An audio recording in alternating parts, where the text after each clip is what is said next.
Or I thought I did. Hold on. Now I do. Cool.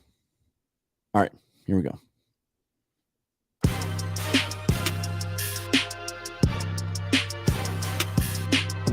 Welcome back to the Field Goals Podcast, Seahawk fans. I am your host, Dan Viens, and this is our rapid reaction to the Week 2 contest against the San Francisco 49ers, a 27-7 loss down in Santa Clara.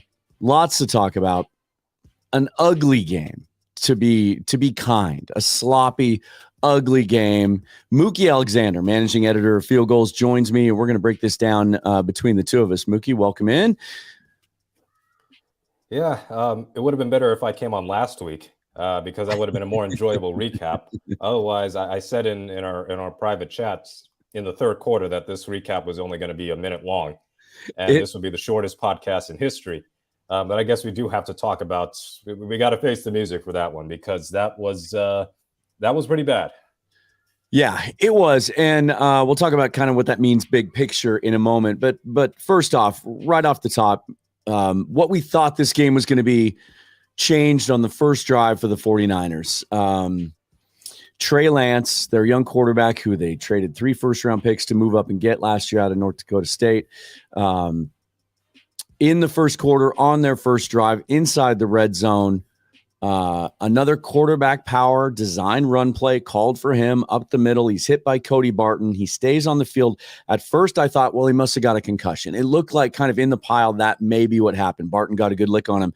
And then, there was really nothing immediate. There was no immediate reaction, players waving guys over, whatever. And then it kind of slowly developed. And then you realize, oh, geez, they're putting an air cast on him. This is serious. And now we know that Trey Lance has fractured his ankle. They're calling it a very similar to injury to what Dak Prescott suffered 2 years ago. He will have surgery. He will miss the season. A big blow for the 49ers. Well, we'll talk about what kind of a blow that might be. But just as far as the game on the field, always unfortunate to see a player injured, especially one with such a promising future ahead of him, potentially, as Trey Lance. But right out of the gate, you're game planning for a guy who runs the football a lot, who's a unique player. They've game planned in a unique way for him on offense.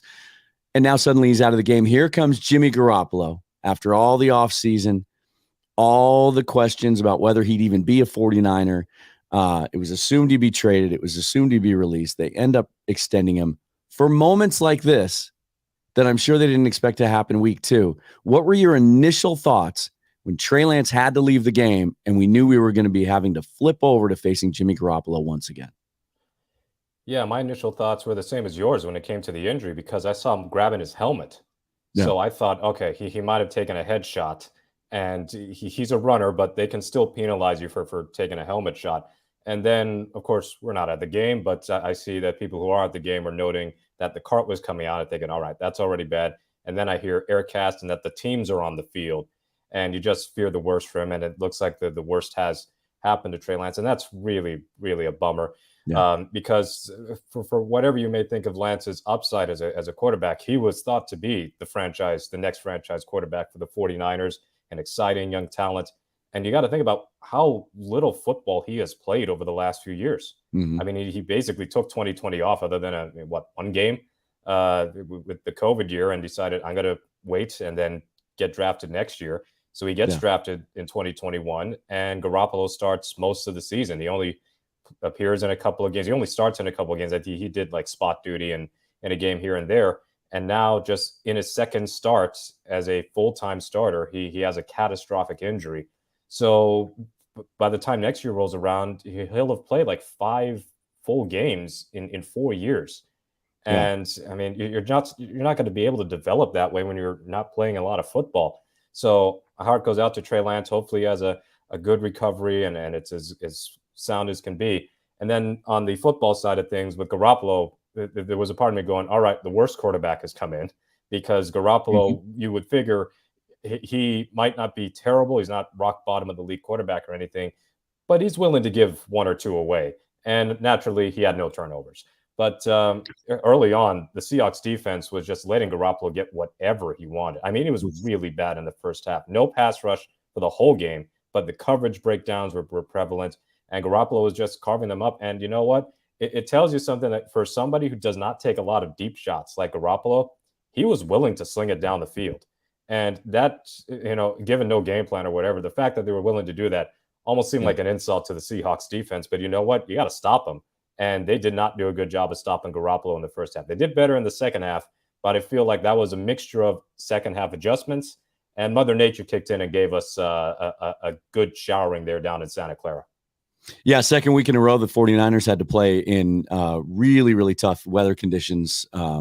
Didn't go in their favor week one. It certainly did today. I just from a football perspective, when that happened, I thought, okay, this gives us a real shot. I mean, going into the game, my questions were, is this team going to come out emotionally ready? Is there going to be a letdown after week one? And then just from a football perspective, how are the young guys going to look? What's the game plan going to look like?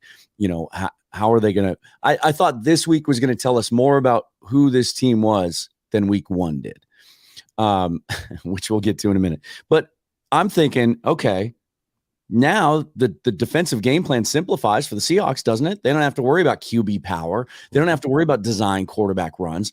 All that stuff can go out the window, which after that first drive, I thought, well, good, because they were gashing us in the run game. For the second week in a row, the Broncos started off doing that last week as well. Just massive gaps in the interior of that defensive line for the running backs to run through and the quarterback to run through, converted a couple of third downs. So I thought, well, now it's a much simpler game plan. Now we can tee off a little bit. We don't have to spy Jimmy Garoppolo. Gives us another guy in coverage. This gives us an advantage. And there were questions. Jimmy Garoppolo had rotator cuff surgery less than a year ago. Like if he was a baseball pitcher, he'd be missing another season before he's coming back from that. So there were questions about what his arm strength would look like, what his accuracy would look like. He just looked like the same old Jimmy Garoppolo, and he looked efficient enough. And it took, like you said, it took an entire half for that Seahawks defense to kind of pull it together. But the story today, as I sit here, and my rapid reaction to this game is the Seahawks offense is pretty terrible. And no matter what happens on defense, and we'll still talk about some of that and what some of the young guys did, that offense looks inefficient. It looks unfocused. It doesn't look like there's any kind of identity there. Again, a Pete Carroll offense, 31 passing attempts. Granted, they were behind most of the game. 31 passing attempts, 30 of those by a quarterback, which we'll explain in a moment. And only 12 rushing attempts by running backs. Rashad Penny never got going. They tried to feed Kenneth Walker. He never got going. What's your overall takeaway of the issues on offense that we're seeing? Because they were masked in week one by a couple of big plays in the first half. Yeah. No scores in the second half against Denver. Geno Smith did nothing in the second half against Denver. Was efficient today, 24 out of 30. No dynamic plays, a lot of dump offs, a lot of checkdowns, only 197 yards, one interception, no touchdowns. Overall impressions of the offense.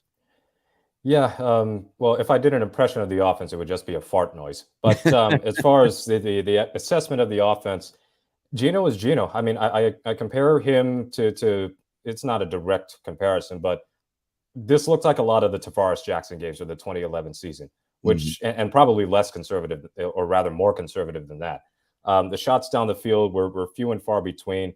And the one time that Geno had a genuinely big play down the field to Metcalf, a phenomenal catch. Yeah. But I'm just glad that it was a get up and go get it ball. Abe Lucas is an ineligible man down the field. And even that was a trick play.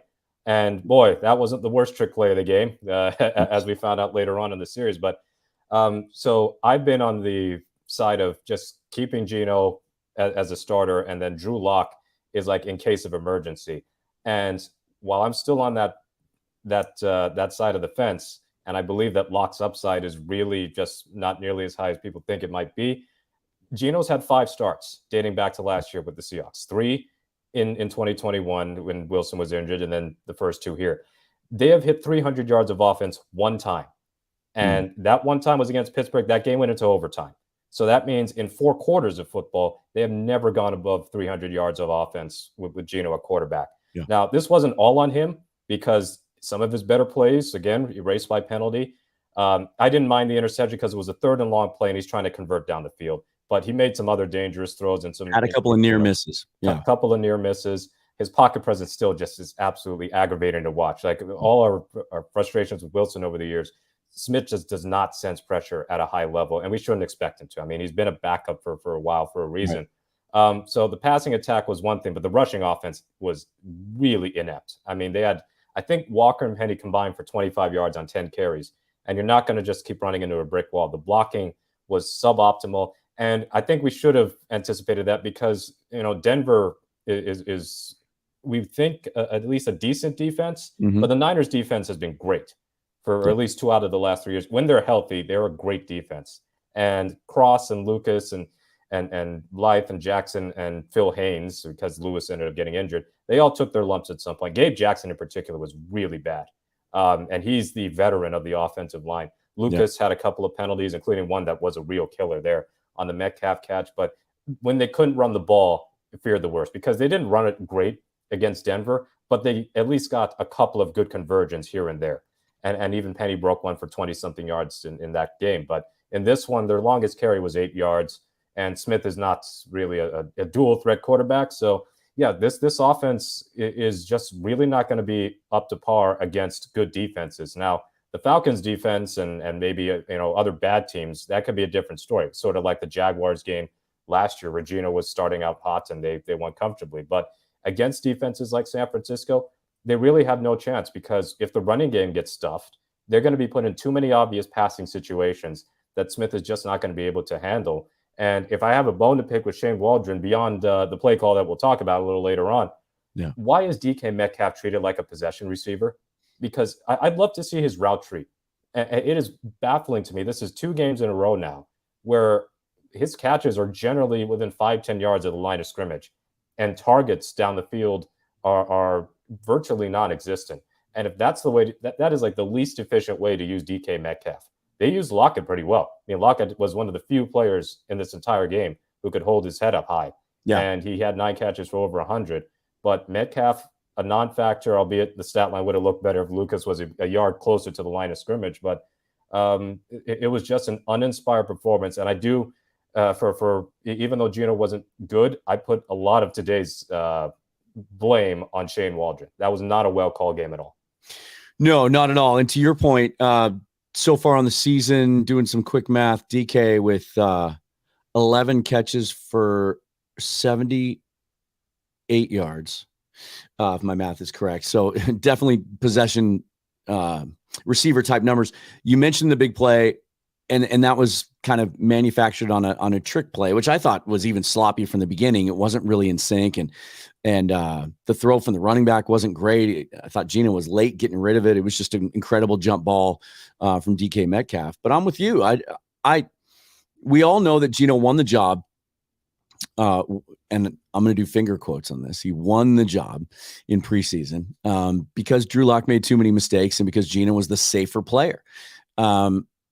But if in a rebuilding season, when you're trying to build a roster and see what you have, I think being safe to a fault is a mistake. And to not take your $25 million a year receiver, who's as big an athletic freak as anyone on the field, and give him a couple of designed deep shots and not manufactured, not contrived trick plays, just give him deep shots. San Francisco's strength up on defense is that front 7. You mentioned it.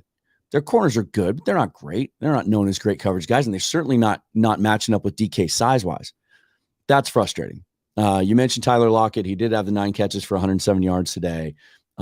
He looked really good. But that was really the only highlight on offense. And when I look at the offense as a whole, I think you nailed it. We're talking about rookie offensive tackles. And for the most part, they hold their own. I don't think they're embarrassing themselves at all. I don't think they look like they shouldn't be on the field. They just look like what we thought they were going to look like. And they're getting manhandled by a couple of good fronts these first couple of weeks. And it's making it tough for them. Look, we like Abe Lucas. We like Charles Cross. We love their athleticism. We love their pass blocking skills. They both have the kind of upside that projects to be good in the run game. And we've seen it, especially from Lucas. We've seen him maul some guys. But clearly, there aren't holes there. Clearly, they're having a hard time getting going. And Pete Carroll, after the game today and talking about his running game and the offense as a whole, sounded as dejected as I've heard him sound in a long time. Like he had no answers. He gave a lot of well, I'm going to have to look at the film. We just didn't get it done. We just couldn't get going. They tried to get Kenneth Walker going, couldn't get him going.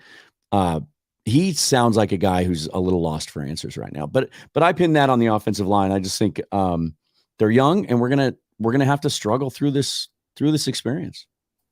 Yeah, and it's going to be growing pains for a lot of these players, Lucas and Cross in particular. I didn't think the offensive line was atrocious in pass protection, No, they but weren't. really it wasn't a win, certainly, in terms of their matchups against Eric Armstead and Nick Bosa and I think Ebukam as well. I mean, it's just a mismatch. That's a more talented defensive line compared to the, I guess, neophyte-ish Seahawks offensive line, where even with Haynes coming into the game, it's not like Haynes has some illustrious history of getting snaps on the field. It took him 3 years to even get regular playing time. He got cut in 2021, and then he came back through the practice squad. So, yeah, they'll take their lumps. But the running game, I think that was the real hammer blow. And they've had a hard time running against the Niners for years now. It has been a good while. Maybe 2018, I would say, is the last time that they have had any sort of successful rushing attack against that 49ers front. And that's across multiple lineups on the offensive line. So if they can't run the ball effectively, like I said, it's going to be on Geno's arm. And if Geno's not going to take enough chances down the field, then they're really at a loss. I know Geno had said in the post-game presser something about the 49ers were playing a lot of shell coverages, so they tried to limit the big plays to Lockett and Metcalf. Okay, well, then on Waldron's side, you got to be able to scheme yards after catch. Yeah. And if that can't happen, then your offense is DOA. And of course, we know how they are on screen passes. The easiest yak play you can imagine. Can't do that, but you can still find something in the intermediate. You can find something on a bootleg, and they just couldn't. I mean, every catch that they were having, it felt like was an immediate tackle situation. They're not even in position to break tackles. Yeah. So the Niners were just swarming to the ball. They were all over Seattle's receiving threats and their running backs. You know what's frustrating as a longtime Seahawks fan? I feel like we have this conversation every year where we see where they don't utilize their personnel properly on offense. And in particular, it's been an ongoing issue that they don't utilize their running backs in the passing game, and they're not a very effective screen team when they should be, given what they're trying to accomplish on offense. But yet, and it doesn't matter who the offensive coordinator is. They all tease it. They all talk about it. They don't execute it in the regular season. This preseason, we saw it. We saw DJ Dallas. We saw Travis Homer. We saw Kenneth Walker in that first game. I even talked on the show a couple weeks ago about how I thought Geno Smith and Drew Lock showed a propensity, a little bit more skill for that type of game than Russell Wilson. Russell Wilson didn't really like throwing those passes. We haven't seen any of that, and that might have helped today a little bit. We haven't seen them spread the ball around the way we thought we were going to. We haven't seen the stuff that we have come to become accustomed to when we watch the LA Rams play, right? And maybe we need to stop talking about Shane Waldron as bringing a Sean McVay offense with him. Maybe he didn't. Maybe this is what Pete Carroll wants, and he's just sprinkling in some cool formations. But let's get to the apex of this story. There was a pivotal moment in this game, and I think you and I have just talked about difficulty in the running game, difficulty in Geno Smith making things happen in the passing game. To me, there was a sign today, a little bit of evidence during this game that the coaches don't trust that offensive line either to get it done. And we saw that in the red zone. Second quarter, nice little drive by the Seahawks put together. They get down inside the red zone. And first, we see two back-to-back plays out of the Wildcat, which we haven't seen in Seattle. I don't know. Did they run it with Percy a couple of times? Like it's been a minute. And I think when it first came into vogue, I think we saw it a couple of times way back when. But the first play with Kenneth Walker in the Wildcat didn't really go anywhere. The second one pitches it to DJ Dallas, who then tries to throw it to DK Metcalf in the corner of the end zone. DK Metcalf was open. Pete Carroll said after the game, it worked. He literally said the words, it worked. We just didn't throw the ball very well. Yeah. He threw the ball 5 yards short of the intended receiver right into the hands of a 49er defender to end that drive. It was, what was the score at that time? Was it 10-0? I think it was 13-0. So the game was still within reach. Yeah. They just, that to me was so out of left field. It just screamed, we don't trust our offensive line to get a push and create space in the running game. And we don't really trust Geno Smith to make a play down here either. I was shocked by the execution. I was shocked by the play call, not shocked by the execution. To me, it just smacked of a lack of trust. Whatever I want to hear more from Shane Waldron for why they made that play call. and Pete can say it worked. It worked great for the 49ers because DJ Dallas, much less likely to complete that pass to DK Metcalf than Geno Smith, Drew Lock, and Sean Mannion from the practice squad. I mean, the Seahawks and trick plays is a complicated history because I remember in the Carolina game a few years back, I think it might have been Josh Gordon's very last snap on the team. After picking off Carolina, they'd throw some ridiculous deep ball with Gordon to a covered Metcalf, I believe, actually, too, and it gets intercepted. This was worse because Geno had just made a really good play on the run, escaped a sack, rolled to his right, found an open Tyler Lockett. They're at the 13. Yeah. The play before the pick, I was already upset they were doing Wildcat. I felt like the use of Kenneth Walker was so ham-fisted, and it was lucky that they even got yards on that play because it looked like a dead play, and then Walker just broke tackles to get a few yards.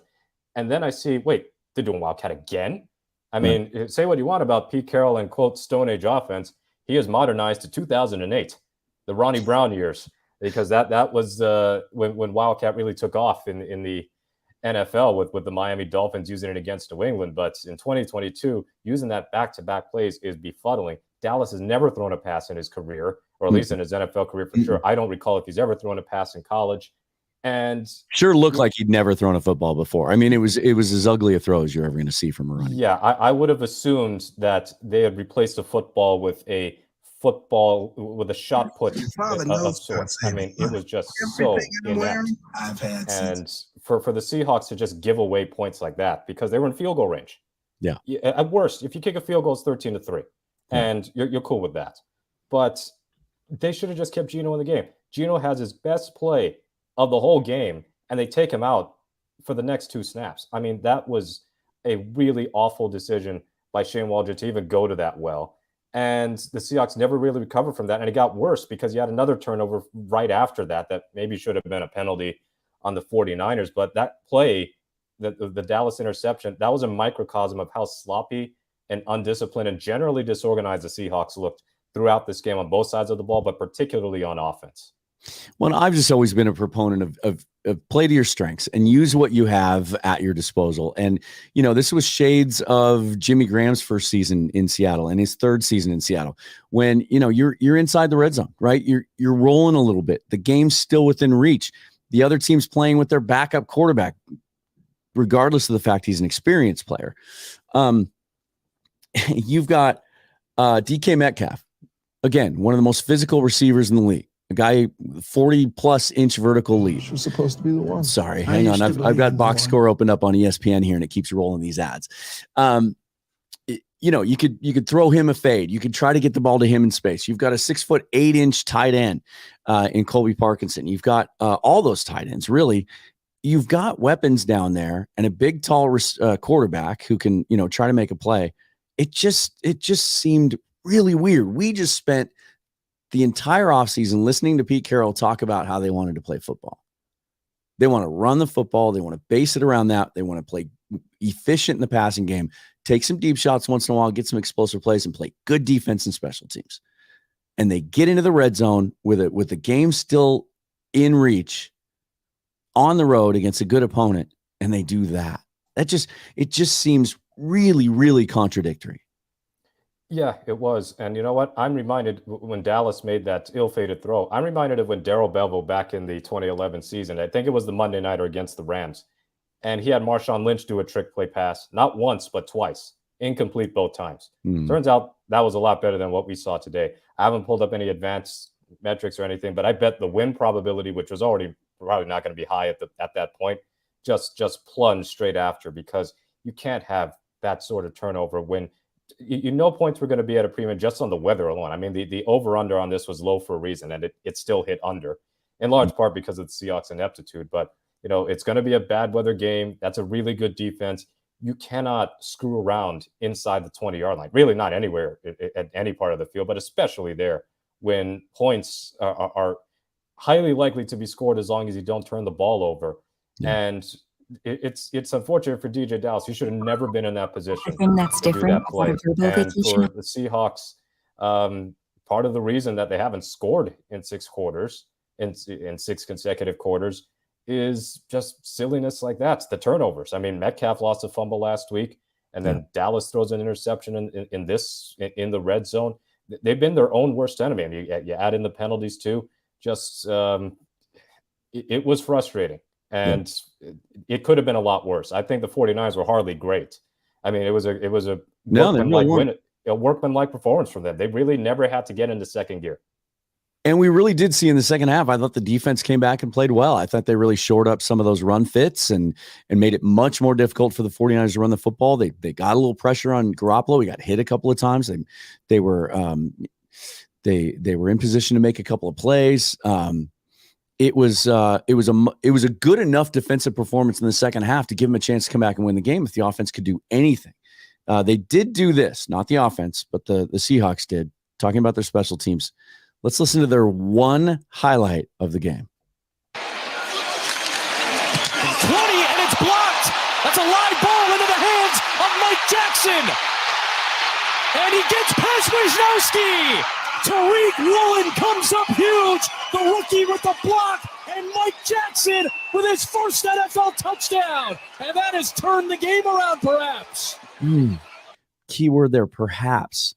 We thought it could turn the game around, but let's talk about the play first of all, because in a season that's going to be highlighted by a lot of young guys playing and about trying to build a roster for the future, Tariq Woolen has to be one of the highlights of the first couple of weeks, doesn't he? He came around the edge on that, just really showed his athleticism, his length, his playmaking ability. Mike Jackson, once again, in the right place at the right time. He has 3 fumble recoveries already. In his young career as a Seahawk, returns it for the touchdown. Woolen had another penalty, but he looked good in coverage again today. Doesn't look like a liability. Looks like a guy who could be a big-time player out at that right cornerback position. Is he your one lone highlight of the game, is his performance today? Of the young players, yes. Tariq Woolen looks the real deal.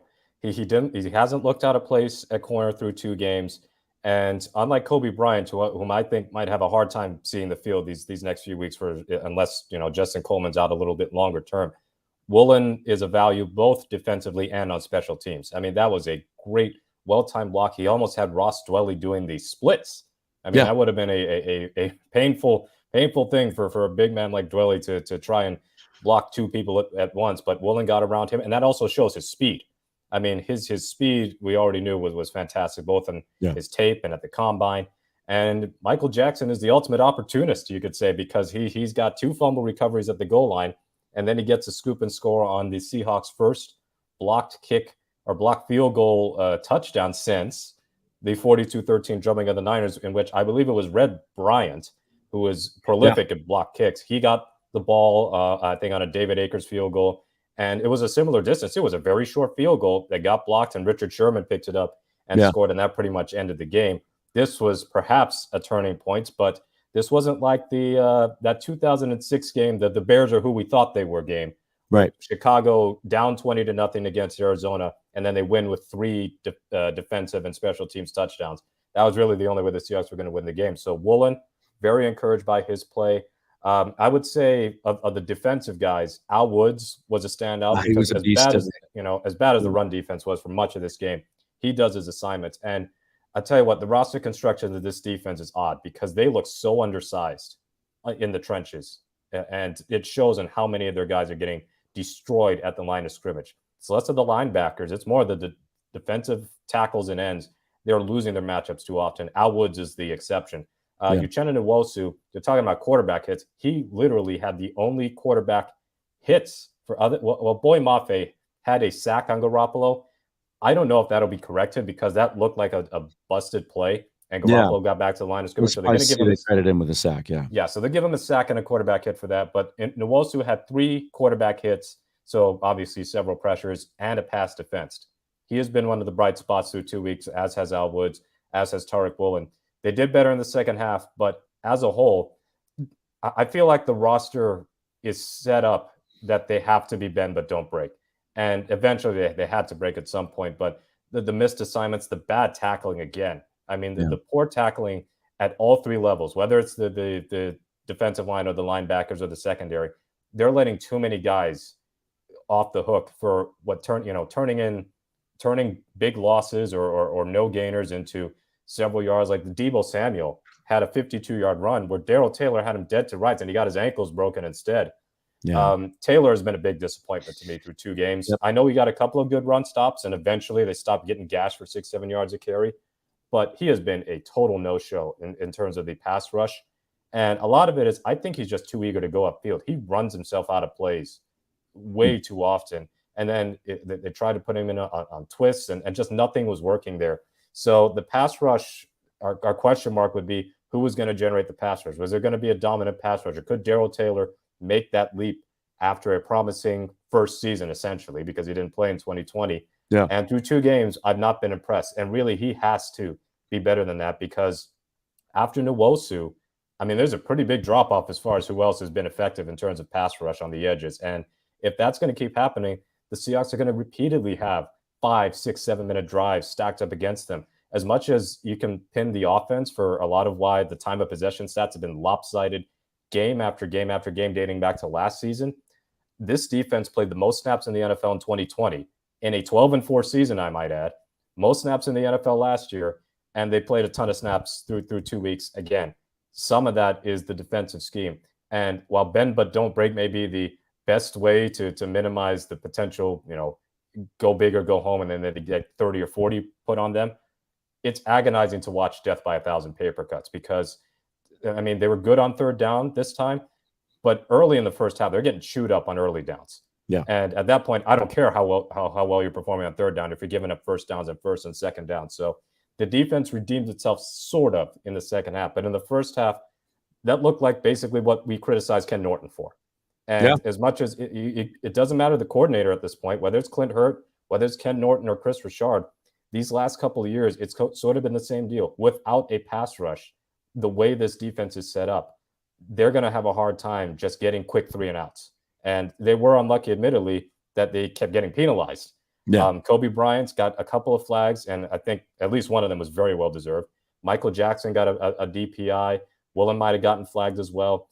The Niners only have 1 penalty against them. So yeah, for the whole game. It comes around on you, because Seattle benefited a ton from Denver's penalties last week. And evidently that's going to be a season-long thing for the Broncos at this point. But today, the 49ers, it felt like they played a relatively clean game in terms of the penalties. I didn't see too many instances where I could go, the 49ers should have been flagged for that.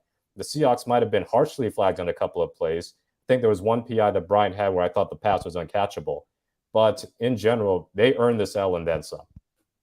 Yeah, you mentioned it. It did feel a lot like last year. The defense had to be on the field too long because the offense couldn't sustain drives and couldn't sustain that running game, at least until the last few games last year. And I'm with you. I predicted big things for Darrell Taylor this year. I thought he would get double-digit sacks. I thought he was that dynamic type of a edge rusher. Maybe it's an adjustment to the new scheme and how they're using him. I don't know.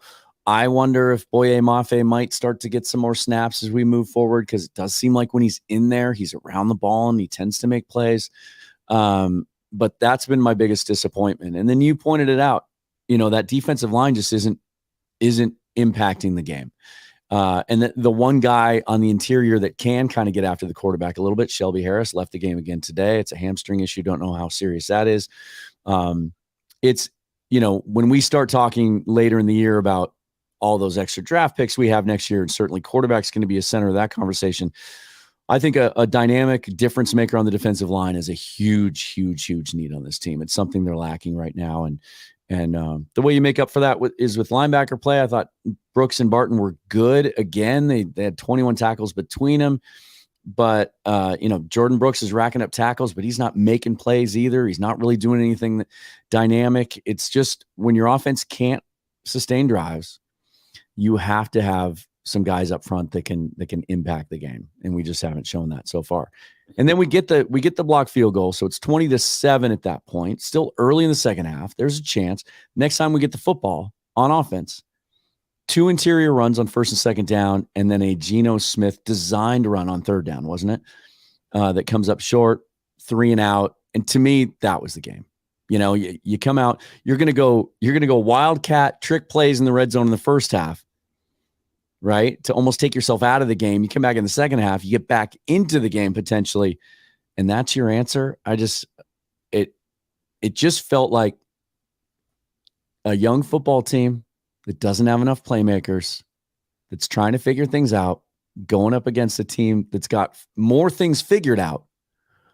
It today smacked to me of this is kind of what we thought this year was going to look like. And that the first half of last week and all the emotion and all the excitement surrounding that game and Russell Wilson, that storyline and everything kind of masked some of the real issues that we saw in that game. They come out with the W. This game, to use the Dennis Green line again, we are who they thought they were. I think we're going to see, there's going to be some good weeks, but I think we're going to see a lot more of this as the season continues. Yeah, and I wrote that up last week in my winners and losers column after the Broncos game, is that they are going to have some games. If we assume that Denver can look any bit more competent than they have these first two games, because my goodness. Yeah, they were not good today. They were very bad. Wilson in particular. That's as bad as I've seen him for a while. And Hackett looks like if they don't make the playoffs, that's a one-year head coach and he's fired. But I said last week that they're going to have some weeks where they win unexpectedly. That Broncos win was by the betting lines an unexpected win. They were a touchdown underdog at home. This was a pretty expected loss. I know I picked Seattle, but I can occasionally be a homer. I'm allowed to do that. And they looked like they deserved the 10-point underdog tag, even though the Niners are coming off a loss to Chicago.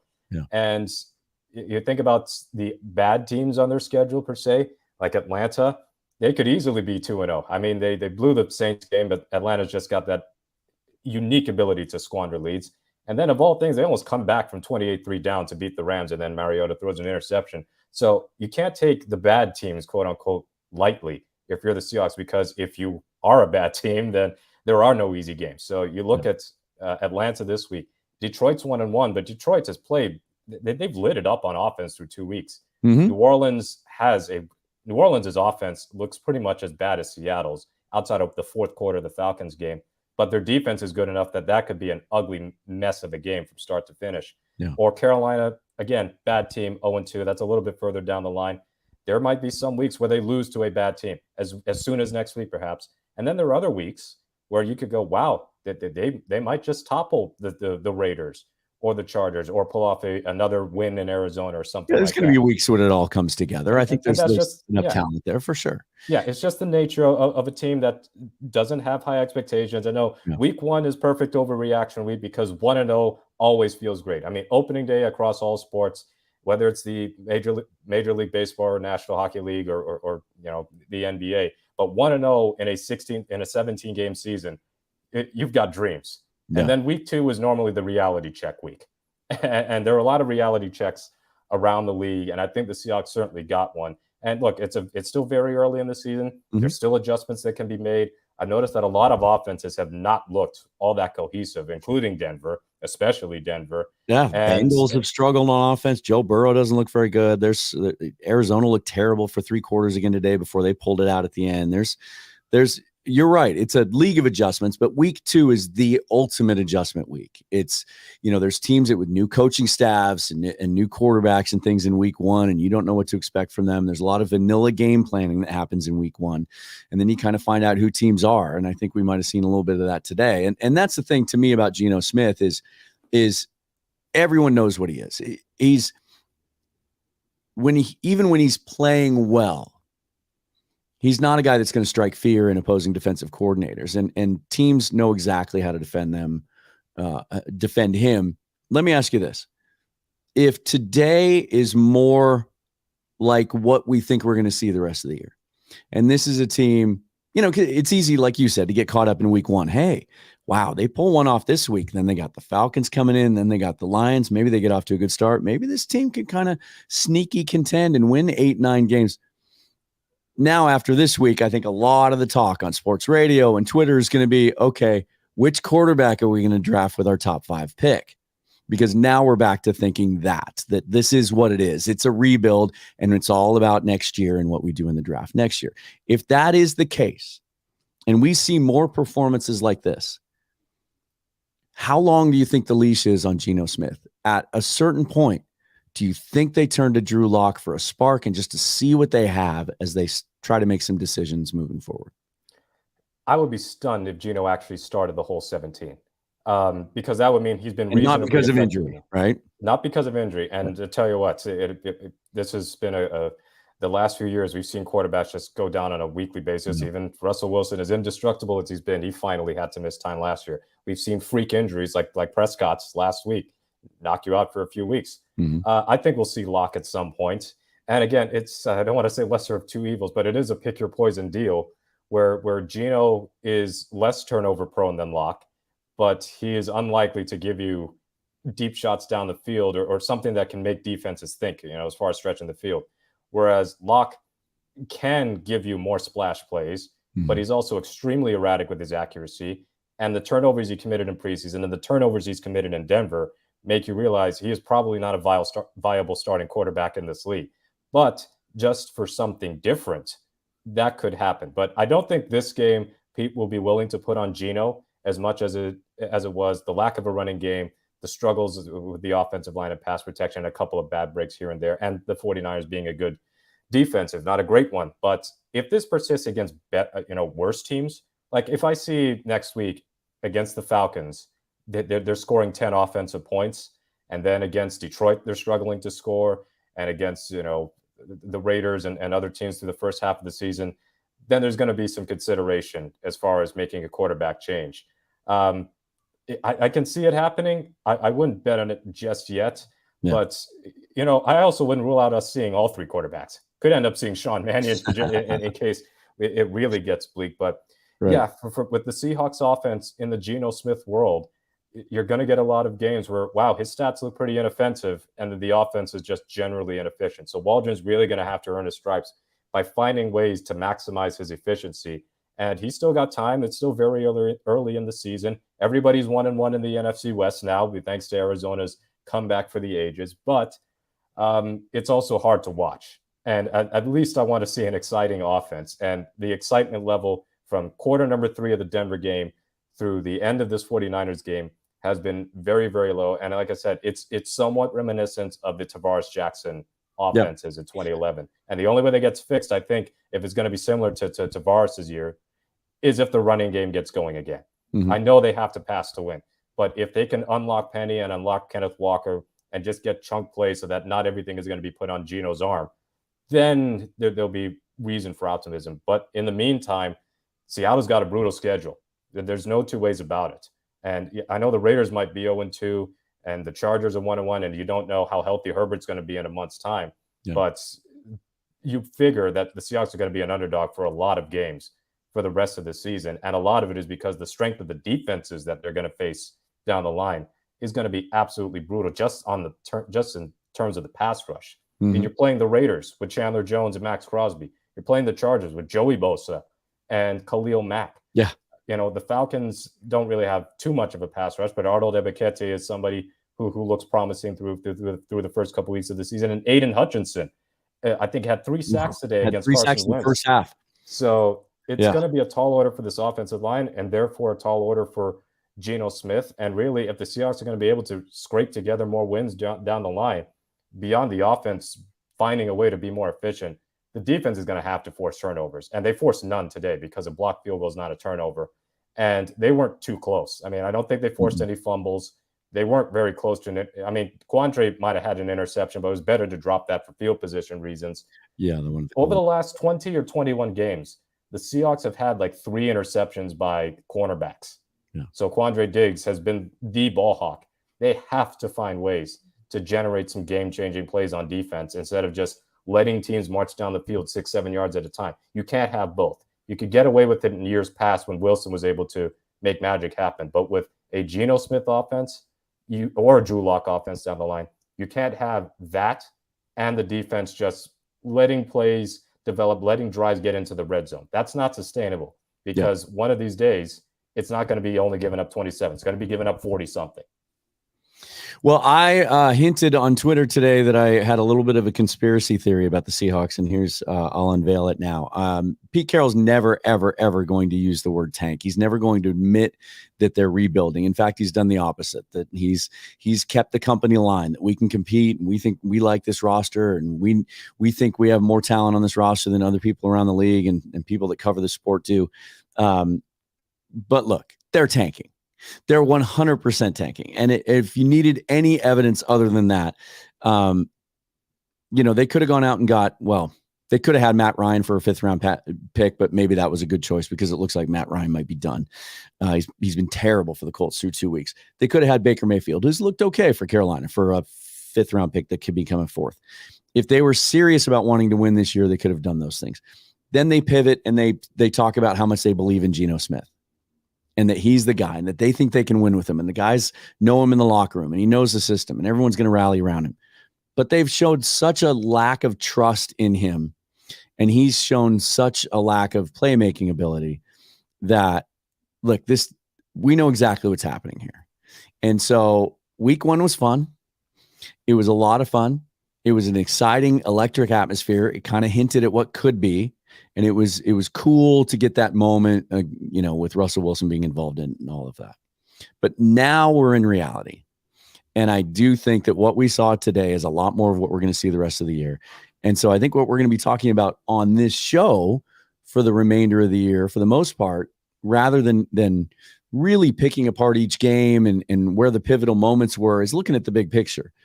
And it's easy to get too high coming off a win. It's easy to get too low coming off a loss. I do still like a lot of the young pieces that they put in place on this roster.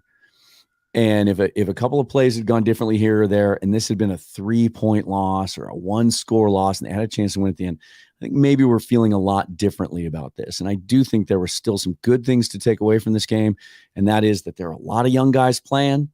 For the most part, they held their own, and those guys are learning and getting better every week. There's going to come a time, and it's going to be, I think it's not going to be that far down the road. We're going to be talking about, look at that pick that Tariq Woolen had, that game-changing play that Mike Jackson or Josh Jones came up with, or Darrell Taylor getting loose. Look how good the offensive tackles are playing and how well they handled that front 7 that we just saw. 27-7 doesn't look good, but I think there's still some cool things going on, and I'm excited about the process itself. And look, they come home and play the Atlanta Falcons next week. We could be singing a different tune next week and talking about a 2-1 Seahawks team that has some good things going for it. Well, to tell you what, Mariota more or less gave away today's game against the Rams, but there's an alternate universe where the Seahawks might have actually taken Desmond Ridder, who's Mariota's backup at the moment. They brought him in for a visit. They liked him. Yeah, he was the only one of the quarterbacks in a weak class, a perceived weak class, and it probably is just a weak class outright, that they brought in for an official visit. And I think sooner rather than later, Ridder's going to end up starting over Mariota because, Mariota is also, he is who he is. He's not what he was crafted up to be after his electrifying years at Oregon. And then all the injuries didn't help either. But, the Atlanta game, it's in theory a bad team against a bad team. And hopefully it's more exciting than what we saw today from Seattle against San Francisco. But Atlanta's been competitive, should have won the Saints game, made a spirited comeback against the Rams, who might have their own concerns after nearly pulling a Falcons against the Falcons with the 28-3 lead at home, I might add. Yeah. Yes. So, it is a big picture thing. And you mentioned your conspiracy theory. Well, I have to keep going back to 2011 because that was the gap year, so to speak, because they had a playoff season, but it was an unusual one in 2010 to make the playoffs, win the division at 7-9 and get blown out in pretty much every loss along the way. They were doing massive reconstruction and renovating of that roster because basically Tim Ruskell and everybody else just left it in ruins. So Carolyn Schneider had to make changes. So they let Hasselbeck walk from his contract. And in 2011, they didn't go after Colin Kaepernick when he was available. They didn't go after Andy Dalton. They could have picked a quarterback in the first round of that draft or traded down to early second and gotten one. Yeah. They could have gone for Kevin Kolb. You remember Kevin Kolb was supposed to be the real deal because of his brief appearances in Philadelphia. They could have traded for Carson Palmer when Palmer more or less said, I'm not playing for the Bengals anymore. Yeah. They could have traded for Donovan McNabb. And that would have been a really bad thing because McNabb was mucho washed by then. But still, they could have gone higher than staying with Charlie Whitehurst and then signing Tavares Jackson. And yet, they chose to have both of them on the roster. And we ended up seeing some exciting games like the Giants win. They weren't supposed to beat the eventual Super Bowl champions, but we saw seeds planted of a soon-to-be elite defense. And we also saw the 6-3 disaster, the game that Whitehurst started as one of the worst games in Seahawks franchise history. So I think we're going to get a lot of 2011 similarities. It's not going to be identical because there are more established players in terms of talent on this roster than the 2011 edition. But yeah, you have to go bigger picture with this roster. I think the only way that we see the Seahawks have to question the job security of Carroll and or Schneider is if this really goes off the rails. And that means they go 2-15 or 3-14, and they look like a completely dysfunctional, poorly coached team. If it's anything at that level, then job security has to be questioned, because that would mean that despite all the pumping up of the roster and having Metcalf and having Lockett, having Penny and all these young guys, you are one of the 3 worst teams in the league. Any bit higher than that, and I think Carroll and Schneider are fine. You can sell the vision. It's just, it has to work starting next year. And I think for Carroll and Schneider, they're going to be salesmen essentially for the rest of this season, where they're going to be games that look like this, growing pains, et cetera, et cetera. Quandre Diggs had said in the postgame, apparently, obviously we're not that good, with the emphasis on that. And that couldn't be any truer, Quandre. I mean, we knew the Seahawks weren't going to be just holding teams to 16 points and getting goal line stands every week. Right. But we also know that they can be better than the 27-7 drubbing here. So just buckle up for the ride and hope it's not that painful. I don't want to say trust the process, but because God knows, as an NBA fan, just recognize it is a process. That's step one. It is a process. And there are a lot of Seahawks fans who weren't necessarily around for that rebuilding process. Right. I'm not saying you're a bandwagon fan, but just the success of the 2012 team brought in a bigger fan base that's now really global. But the lead up to that was kind of painful. It was like pulling teeth. And right now, this offense is like pulling all the teeth out, including the wisdom teeth. But, again, early in the season, check back next week. If they end up beating Atlanta, then suddenly we're all celebrating again entering October. Good stuff. Mookie, thanks for joining me today. The Seahawks again lose 27-7 to the 49ers, but you brought up the point. You know what? You want to find a silver lining? The Seahawks are still tied for first place in the NFC West with all 3 other teams in the division.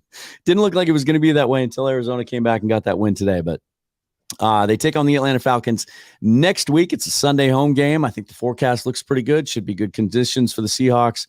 And, I think that the ongoing storyline every single week is going to be, let's see how they react this week.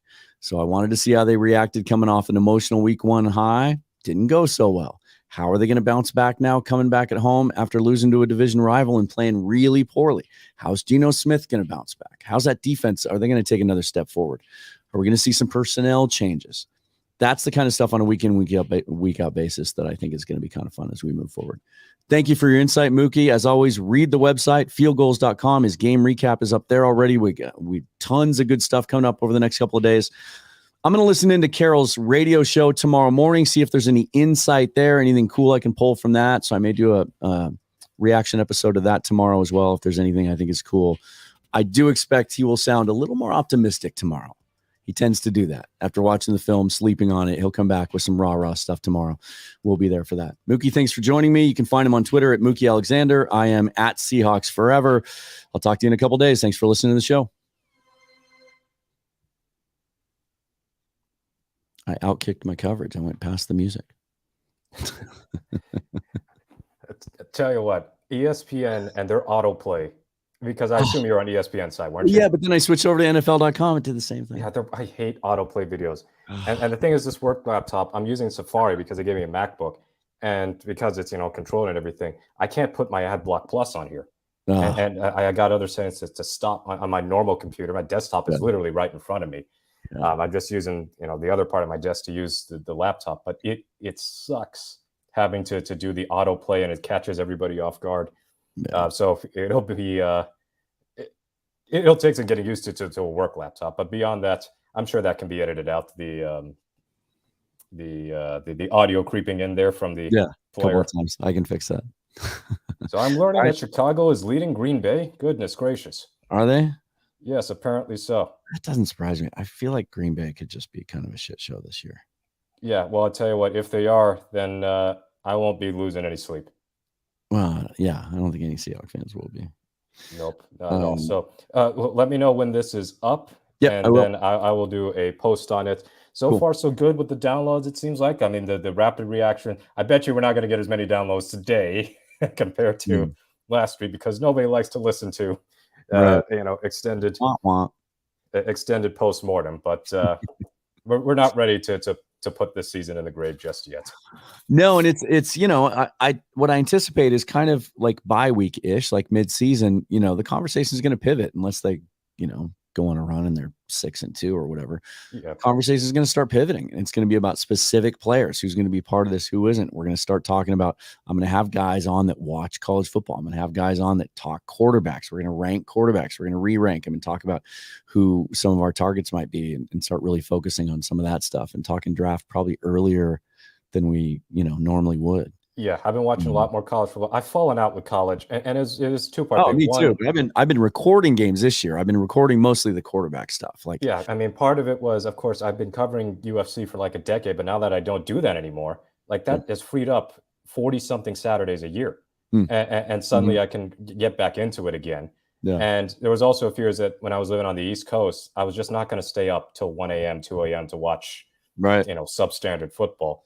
But the second bit is there have been pretty entertaining games, and I want to see, are there any potential quarterbacks that the Seahawks don't have to pick in the top 5 to get, because they didn't get their franchise quarterback. And the good news is this year there are. I think that was part of the plan, is they could see this happening. There could be 5 or 6 first-round guys this year. And yeah, they got two firsts, and I almost wanted to make a joke that the top 5 pick that they may have next year might not necessarily be their own, because I don't know if you have Red Zone.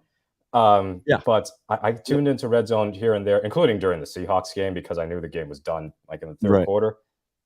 That was a visceral reaction. I mean, the Broncos fans can be a little impatient, but I understand their pain of years and years of bad quarterback play, including the year that Peyton lost. They booed him today, didn't they? They booed the whole offense, but Hackett is a dope.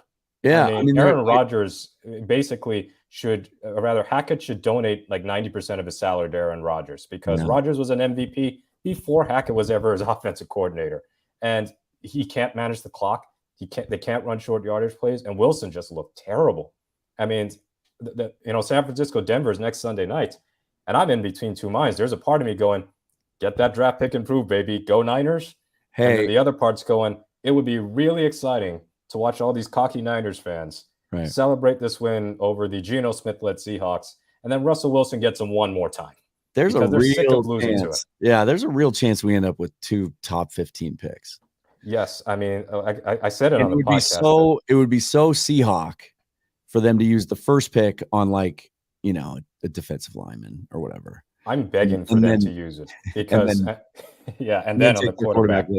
I'm begging for them to find a dominant edge rusher, because I don't really like that Carroll has opted for LOB 2.0 as his priority over the pass rush, because it is so apparent to me that in today's NFL, pass rush, first, second, and third on the defensive side of the ball. We've seen Super Bowl teams like the Rams won less because of Jalen Ramsey and more because of they had Aaron Donald and Von Miller, or the Buccaneers getting after Mahomes with JPP and Sue and Vea. I mean, that was an elite defensive line. Seattle should know better. They had Bennett and Averill. But, in today's NFL, secondary, you still have to have some sort of importance to it. Yeah. I would not place it above pass rush, because I feel like with all the rule changes, and I said it, I think, in midweek when J.C. Jackson got burned for a touchdown, I don't think it's possible to really have a Richard Sherman, Darrelle Revis type, Deion Sanders type of super shutdown corner. They just make it too hard now. Yeah. Yeah.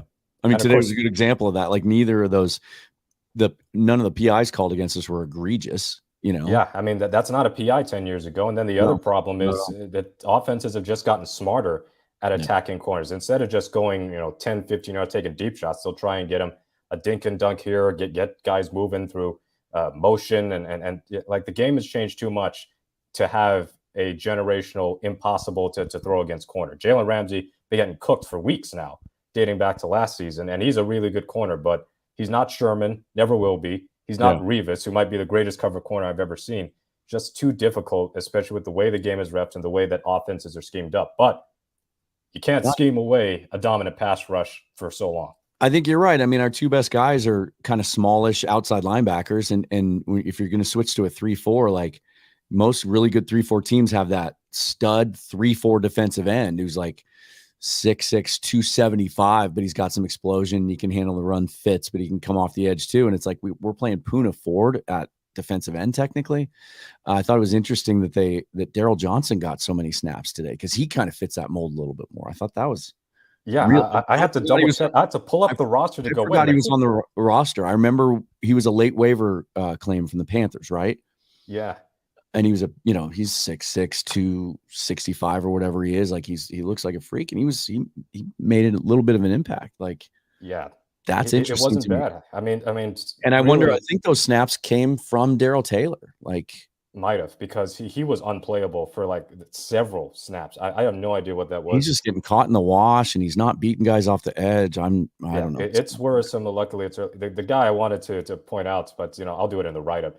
D. Eskridge not being back for punt returns while they let a Tyler Lockett. Lockett is still got some speed to him, but he goes down at first contact. He is self-preservation. I get it. Mm-hmm. He's doing that on pass plays now. He did it in the first catch of that third down conversion against the Broncos last week. Yeah. And his first or second catch today did the same thing, where he anticipates on a little comeback, or he's going to get hit from behind. He just goes down. Yeah, I think the broken leg might have had a lot to do with it psychologically, and I get it. But yeah, it's rough because Metcalf's got the opposite problem. Some of his fumbles are him just being too damn strong for his own good. Yeah. But Eskridge not even being a special teams option, I don't want to call him a bust just yet. But if he can only run routes at the line of scrimmage or within 5 yards, and they do these stupid gimmick plays, dude's 25 years old or 26 years old in his second year in the league. Goodwin is getting more snaps than him, and I feel like that 2021 draft is looking like a real stinker. Because Dave Jackson looked old today, but beyond the picks they use, Forsyth is slow. I can't imagine him ever being an NFL tackle. Trey Brown is to be determined because of his injury. And then Eskridge is non-existent. So not taking Creed Humphrey is going to be sticking in my craw for a while. That's always going to be who D. Eskridge is. He could catch 70 balls for 800 yards and 6 scores and be like, yeah, but you're not Creed Humphrey. Yeah. Well, I'll tell you what, I would like for him to catch more than one pass, because he doesn't get open. I was in the kitchen, but it sounded like they put him in on the last drive and like targeted him once. Yeah. That's just the ultimate insult garbage time thing. I think it was the last play of the game because Geno took an intentional grounding, but I don't know what he actually does. Is he supposed to take the top off the defense? Because he had Wilson for half the year too. Yeah. And I know, he had the concussion, but even after that, it feels like he's just behind on the offense, because some guys just don't get on the field because they're not sped up to the playbook. This feels a lot like, the early parts of Paul Richardson's career. Yeah. Even Richardson was better than that. It's just Richardson was an injury magnet. Right. But Eskridge is just. But he kind of has been too. Yeah. Yeah, absolutely brutal. And then I didn't like how they tried to force feed Walker today. I mean, a guy playing his first NFL game without a preseason for the most part, coming off an injury, like work him in, but I don't know. They made him like running back 1.5. Like, what was that? Yeah. That was beyond unacceptable. Answer to. And yet, that was the least frustrated I've been in terms of like upset over a loss in a long time. It's like there's a big weight off of your shoulders when you know the team's not going to be all that good. And you just see